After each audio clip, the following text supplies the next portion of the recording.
श्री भागवत सुधा सागर 7वां अध्याय। मैं आज आपको दक्ष यज्ञ की पूर्ति की कथा सुनाऊंगा। इसको ध्यानपूर्वक सुने और इस चैनल को लाइक एंड सब्सक्राइब जरूर कर दें। भगवान तुम्हारा कल्याण करे। कथा सुनिए। श्री मैत्री जी कहते हैं, महाभाव विदुर जी, वर्मा जी के इस प्रकार प्रार्थना करने पर भगवान शंकर ने प्रसन्नता पूर्वक हंसते हुए कहा, सुनिए।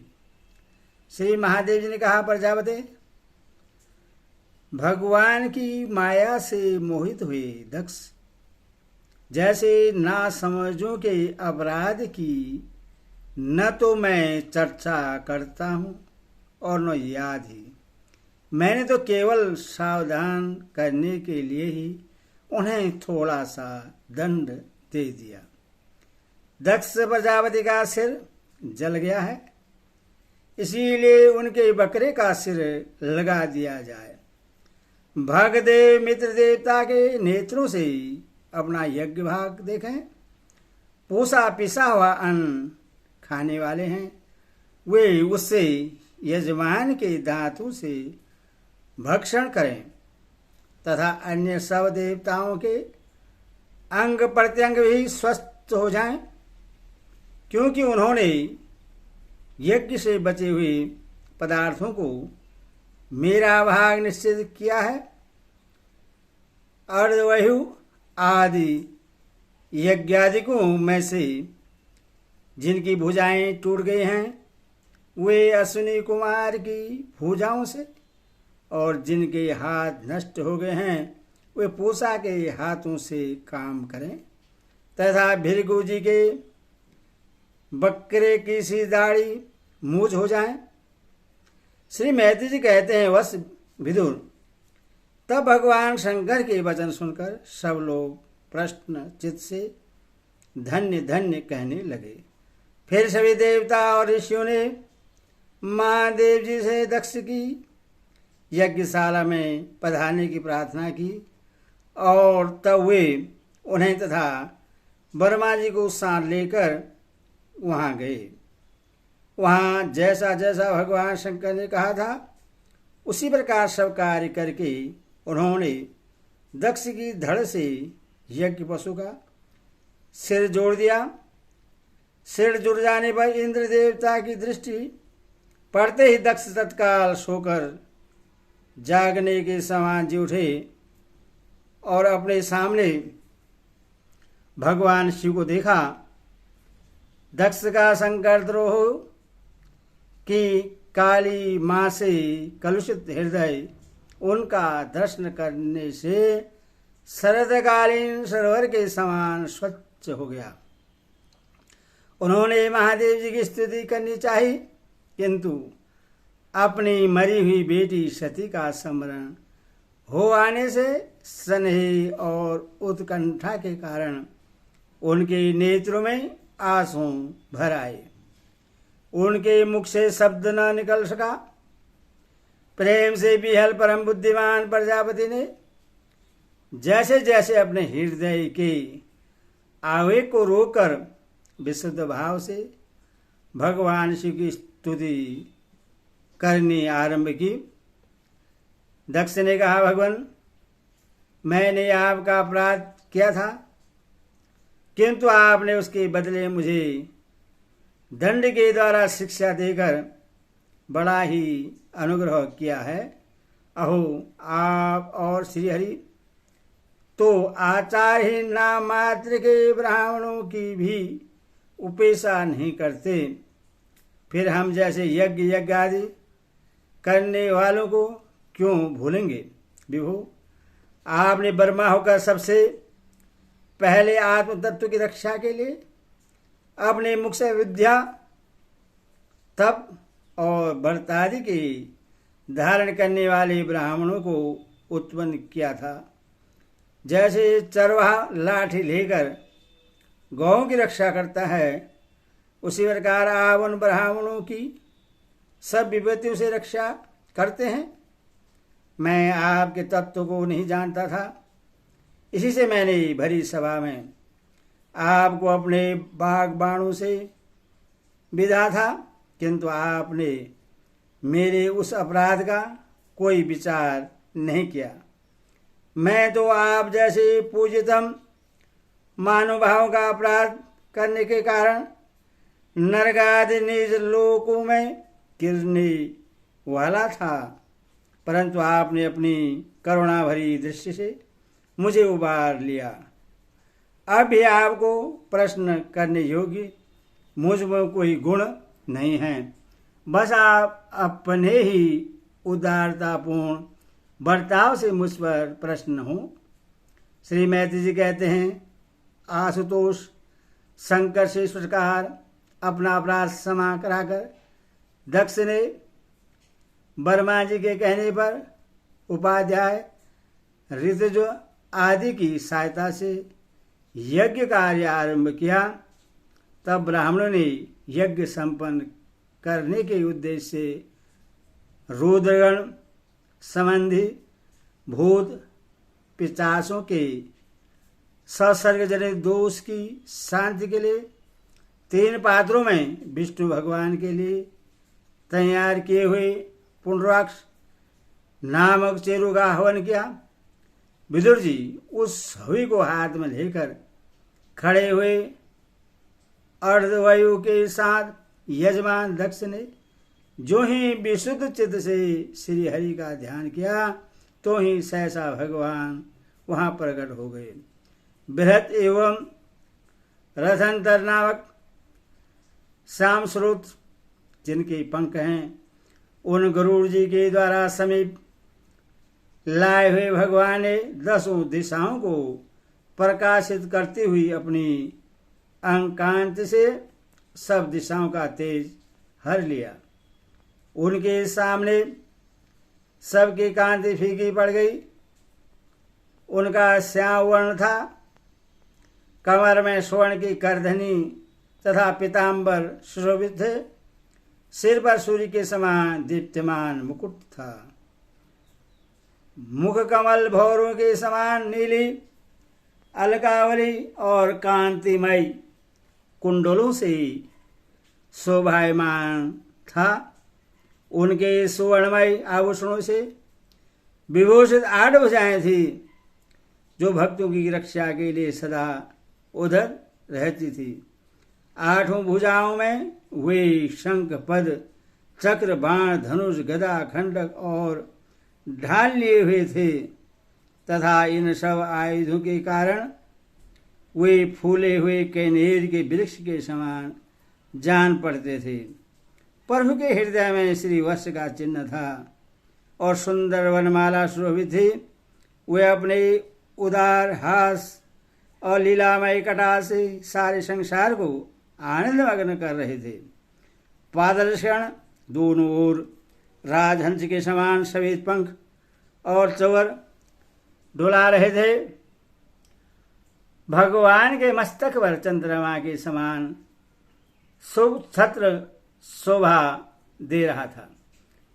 भगवान पधारे हैं, यह देखकर इंद्र ब्रह्मा और महादेव जी आदि देवेश्वरों से ही समस्त देवता गंधर्व और ऋषि आदि ने सहसा खड़े होकर उन्हें प्रणाम किया। उनके तेज से सबकी कांति फीकी पड़ गई, जीवा लड़खड़ाने लगी। वे सबके सब सक पका गए और मस्तक पर अंजलि बांधकर भगवान के सामने खड़े हो गए।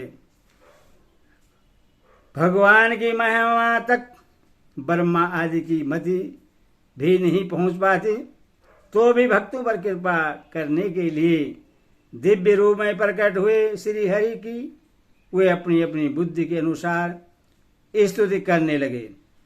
सबसे पहले प्रजापति दक्ष एक उत्तम पात्र में पूजा की सामग्री ले नंद सुनंदादि पादर्श से घिरे हुए प्रजापतियों के परम गुरु भगवान यज्ञेश्वर के पास गए और अति आनंदित हो विनीत भाव से हाथ जोड़कर प्रार्थना करते प्रभु के शरणापन्न हुए। दक्ष ने कहा, भगवान, अपने स्वरूप में आप बुद्धि की जागृत आदि संपूर्ण अवस्थाओं से रहित, शुद्ध, चिन्मय, भेद रहित, अतएव निर्भय हैं। आप माया का तिरस्कार करके स्वतंत्र रूप से विराजमान हैं, तथापि जब माया से ही जीव भाव को स्वीकार कर उसी माया में स्थित हो जाते हैं, तब अज्ञानी से दिखने लगते हैं। ऋतुजनों ने कहा, उपाधि रहित प्रभु, भगवान रुद्र के प्रधान अनुचर नंदीश्वर के सांप के कारण हमारी बुद्धि केवल कर्मकांड में ही फंसी हुई है, अतएव हम आपके तत्व को नहीं जानते, जिसके लिए इस कर्म का यही देवता है, ऐसी व्यवस्था की गई है। उस धर्म प्रवृत्ति के प्रयोजक वेद से प्रतिपादित यज्ञ को ही हम आपका स्वरूप समझते हैं। सदस्यों ने कहा, जीवों को आश्रय देने वाले प्रभु, जो अनेक प्रकार के कलेशों के कारण अत्यंत दुर्गम हैं, जिसमें कालो भयंकर सर्प ताक में बैठा हुआ है, दंत रूप अनेकों गड़े हैं, दुर्जय रूप जंगली जीवों का भय है, तथा शोक रूप दवानल धधक रहा है, ऐसे विश्राम स्थल से रहित संसार मार्ग में जो अज्ञानी जीव कामनाओं से पीड़ित होकर विषय रूप मृग तृष्णा जल के लिए ही देह गेह का भारी बोझा सिर पर लिए जा रहे हैं, वे भला आपके चरण कमलों की शरण में कब आने लगे। रुद्र ने कहा, वरदायक प्रभु, आपके उत्तम चरण इस संसार में सकाम पुरुषों को संपूर्ण पुरुषार्थों की प्राप्ति कराने वाले हैं, और जिन्हें किसी भी वस्तु की कामना नहीं है, वे निष्काम मुनिजन भी उनका आदरपूर्वक पूजन करते हैं। उनके चित्त लगा रहने के कारण यदि अज्ञानी लोग मुझे आचरण भ्रष्ट कहते हैं, तो कहें, आपके परम अनुग्रह से मैं उनके कहने सुनने का कोई विचार नहीं करता। भृगु ने कहा, आपकी गहन माया से आत्मज्ञान लुप्त हो जाने के कारण जो अज्ञान निद्रा में सोए हुए हैं, वे ब्रह्मादि देहधारी आत्मज्ञान में उपयोगी आपके तत्व को अभी तक नहीं जान सके। ऐसे होने पर भी आप अपने शरणागत भक्तों के तो आत्मा और सुहृदय हैं, अथवा आप मुझ पर प्रश्न होइए। ब्रह्मा जी ने कहा, प्रभु, पृथक पृथक पदार्थों को जानने वाली इंद्रियों के द्वारा पुरुष जो कुछ देखता है वह आपका स्वरूप नहीं है, क्योंकि आप ज्ञान, शब्दादि विषय और श्रोतादि इंद्रियों के अधिष्ठान हैं। ये सब आप में अध्यस्त हैं, अतएव आप इस मायामय प्रपंच से सर्वदा अलग हैं। इंद्र ने कहा, अच्युत, आपका यह जगत को प्रकाशित करने वाला रूप, देवद्रोहियों का सार करने वाली 8 भुजाओं से सुशोभित है, जिनमें आप सदा ही नाना प्रकार के आयुध धारण के रहते हैं। यह रूप हमारे मन और नेत्रों को परम आनंद देने वाला है। याज्ञवल्क्य की पत्नियों ने कहा, भगवान, ब्रह्मा जी ने आपके पूजन के लिए ही इस यज्ञ की रचना की थी, परंतु दक्ष पर कुपित होने के कारण इसे भगवान पशुपति ने अब नष्ट कर दिया है। यज्ञ मूर्ति शमशान भूमि के समान उत्सवहीन हुए हमारे उस यज्ञ को आप नील कमल की सी कांति वाले अपने नेत्रों से निहार कर पवित्र कीजिए। ऋषि ने कहा, भगवान, आपकी लीला बड़ी ही अनोखी है, क्योंकि आप कर्म करते हुए भी उनसे निर्लिप्त रहते हैं। दूसरे लोग वैभव की भूख से जिन लक्ष्मी जी की उपासना करते हैं वे स्वयं आपकी सेवा में लगी रहती है तो भी आप उनका मान नहीं करते, उनसे निःश्वस रहते हैं। सिद्धों ने कहा, प्रभु यह हमारा मन रूप हाथी नाना प्रकार के कलेश रूप दवा नल से दग्ध एवं अत्यंत तृषित होकर आपकी कथा रूप विशुद्ध अमृतमयी सरिता में घुसकर गोता लगाए बैठा है। वहां ब्रह्मानंद में लीन सा हो जाने कारण उससे न तो संसारू दवा नल का ही स्मरण है और न वो उस नदी से बाहर ही निकलता है। यज्ञमान पत्नी ने कहा, सर्वप्रथम परमेश्वर आपका स्वागत है, मैं आपको नमस्कार करती हूँ। आप मुझ पर प्रश्न हुए, लक्ष्मीपते अपनी प्रिया लक्ष्मी जी के सहित आप हमारी रक्षा कीजिए।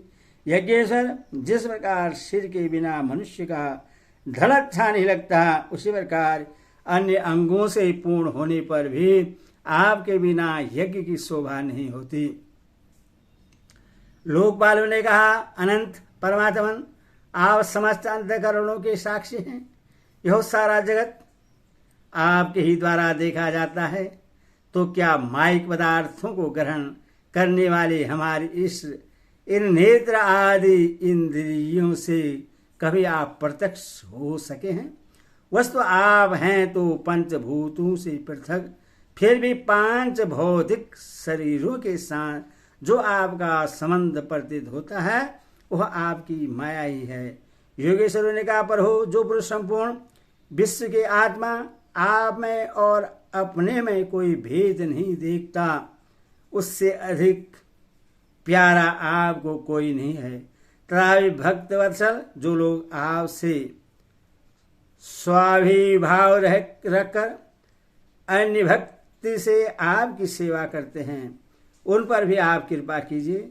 जीवों के अदृष्टवश जिसके सत्वादि गुणों में बड़ी भिन्नता आ जाती है उस अपनी माया के द्वारा जगत की उत्पत्ति स्थिति और प्रलय के लिए ब्रह्मादि विभिन्न रूप धारण करके आप भेद बुद्धि पैदा कर देते हैं, किंतु अपनी स्वरूप स्थिति से आप उस भेद ज्ञान और उसके कारण सत्वादि गुणों से सर्वदा दूर हैं। ऐसे आपको हमारा नमस्कार है। ब्रह्म स्वरूप वेद ने कहा, आप ही धर्मादि की उत्पत्ति के लिए शुद्ध सत्य को स्वीकार करते हैं, साथ ही आप निर्गुण भी हैं। अतः आपका तत्व न तो मैं जानता हूँ और न ब्रह्मादि कोई और ही जानते हैं। आपको नमस्कार है। अग्निदेव ने कहा, भगवान आपके ही तेज से वज्र होकर मैं श्रेष्ठ यज्ञ में देवताओं के पास घृत मेरे से हवि पहुंचाता हूँ। आप साक्षात यज्ञ पुरुष एवं यज्ञ की रक्षा करने वाले हैं।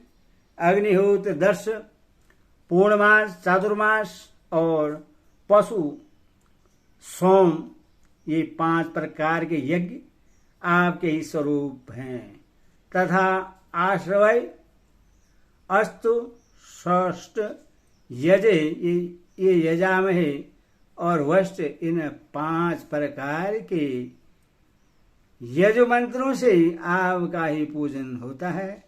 मैं आपको प्रणाम करता हूँ। देवताओं ने कहा, देव आप आदि पुरुष हैं। पूर्व कल्प का अंत होने पर अपने कार्य रूप इस प्रपंच को उदर में लीन कर आपने ही प्रलयकालीन जल के भीतर शेषनाग की उत्तम शैया पर शयन किया था। आपके आध्यात्मिक स्वरूप का जनलोका निवासी सिद्धगण भी अपने हृदय में चिंतन करते हैं।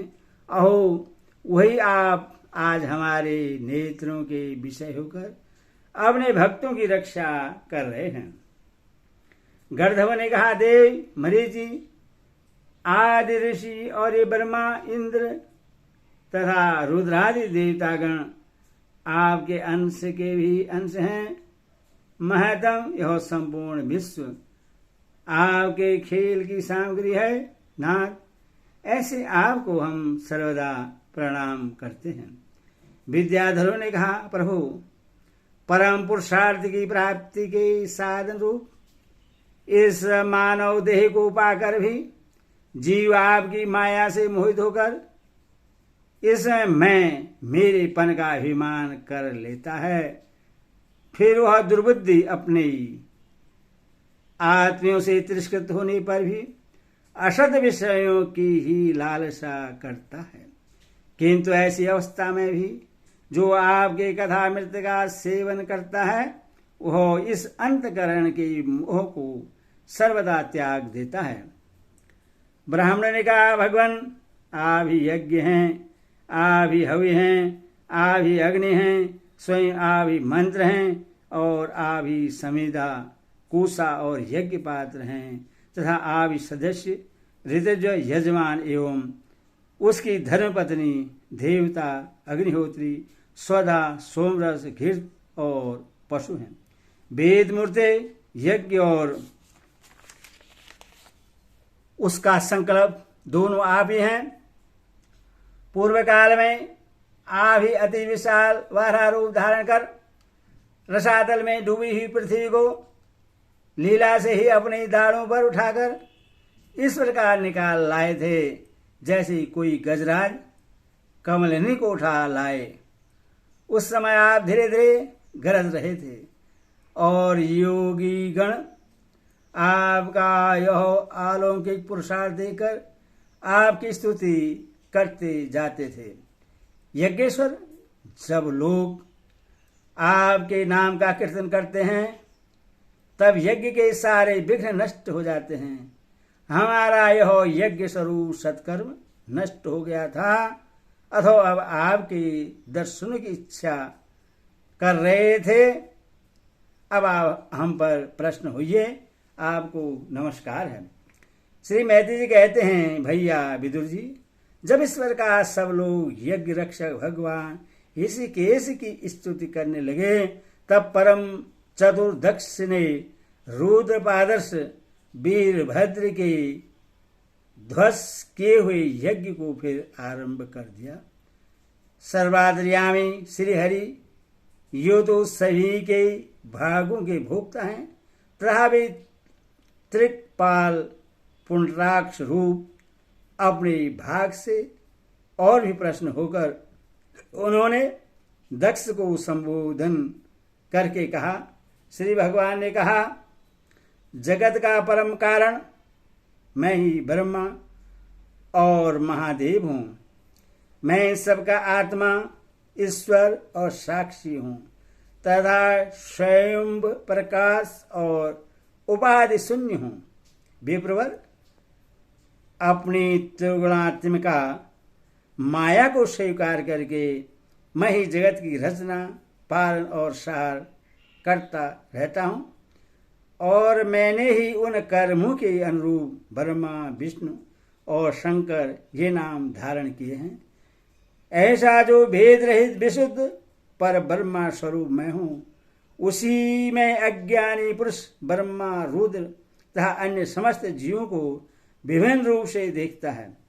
जिस प्रकार मनुष्य अपने सिर और हाथ आदि अंगों में या ये मुझसे भिन्न है ऐसी बुद्धि कभी नहीं करता, उसी प्रकार मेरा भक्त प्राणी मात्र को मुझसे भिन्न नहीं देखता।